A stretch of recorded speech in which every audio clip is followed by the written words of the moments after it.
I'm pleased to say I'm joined now by Husam Zomlot, Palestinian ambassador to the United Kingdom. Mr. Zomlot, thank you very much for joining us here on the programme.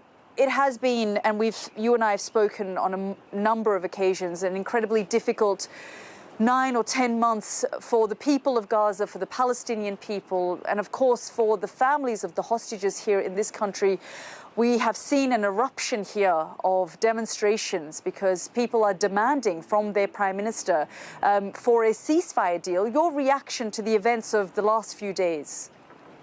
Disheartening, and really tells you all what you need to know. I mean, you have an Israeli Prime Minister who has decided that he does not want the hostages back. He does not want a ceasefire. And his calculation is very clear. It's personal because he knows the moment a ceasefire deal is reached, he is done. And for ideological. I mean, the world saw his map only last night in his press conference, whereby the West Bank didn't exist. This is a person, that is Netanyahu, that sees the future only that, a future without the Palestinian people. And that's why he's doing what he is doing. It's a war of extermination for him against the Palestinian people. He has not been targeting any militias for that matter. The world have followed what happened over the last 11 months. So our hopes now is sufficient pressure is mounting on this Israeli government. So actually they do heed the existing ceasefire deal that has been on the table since May. And remember, it was President Biden who has offered that in May, and then it was a Security Council resolution. And since then, Netanyahu has been every day changing the goalpost, maneuvering everybody, outmaneuvering everybody, trying to outsmart everybody simply because he's not interested in his own people. And that's why you see all these demos in Israel and worldwide.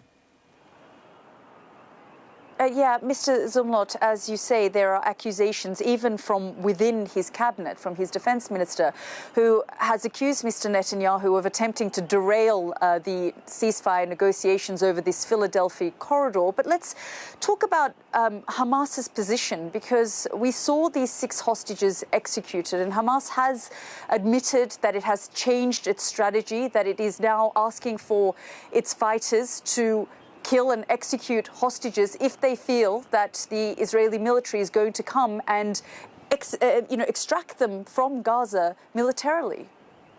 No, Yalda, if you want to talk about Hamas, speak to Hamas, please. Our position here as the state of Palestine and the government of Palestine is very clear.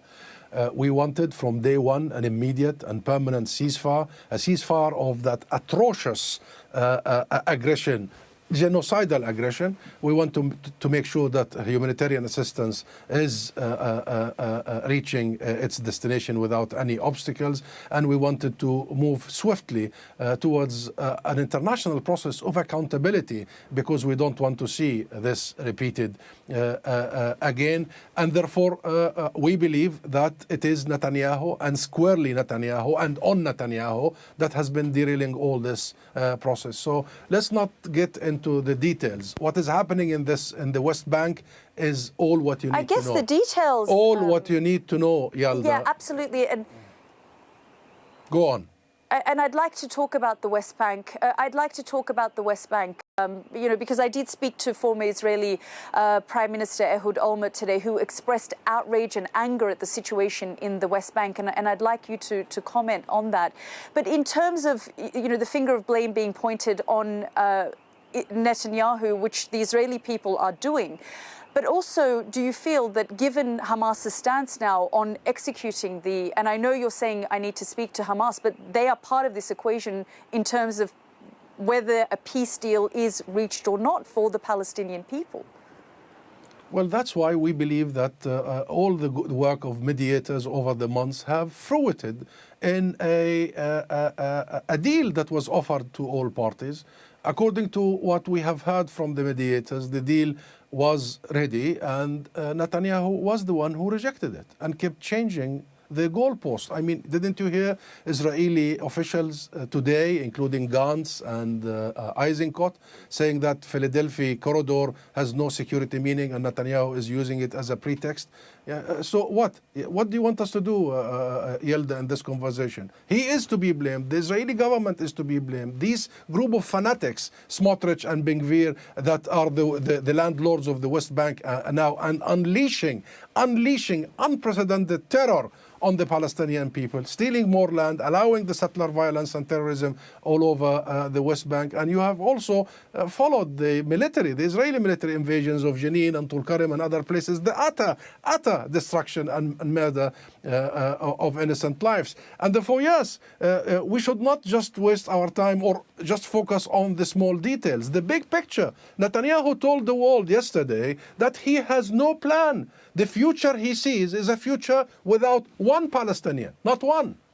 And this is the conversation. What else? And that's why we have been calling on the UK government, on the US, on the international community to take action rather than just taking resolutions and piling these international resolutions, UN Security Council resolutions. We have more than 80 resolutions now in the Security Council unimplemented, and create leverage with such an Israeli government, including the issue of arms embargo. And you may have followed that the UK government yesterday announced a partial suspension of some weapons exportation to Israel. But also we are working with the international community on the issue of sanctioning all this ecosystem of the illegal settlements and the occupation that is sponsoring these illegal settlers, especially in light of the clear ruling of the International Court of Justice that Israel's presence in the occupied territory is unlawful and illegal. And here, there is such a responsibility on the international community, because let me say this from my heart, Yelda, it shouldn't take us any argument. We should not even be arguing with UK government or any other government that they should cease exporting arms to Israel. I mean, this is such a clear-cut case, and had we implemented international law 76 years ago, we wouldn't have gotten to where we are today. And compare this to Ukraine and see, did the Ukrainian people had to argue the case with London or Washington or Paris or any other Western capital? No, it was straightforward. Sanctions on Russia, and they actually helped the Ukrainian resistance via arms. So this is a time when we create real leverage against a state actor that has been found by the ICJ, by the ICC, by numerous international organizations to be in flagrant violations of the very basic provisions of international law. Mr. Zomlot, thank you very much for joining us on the program.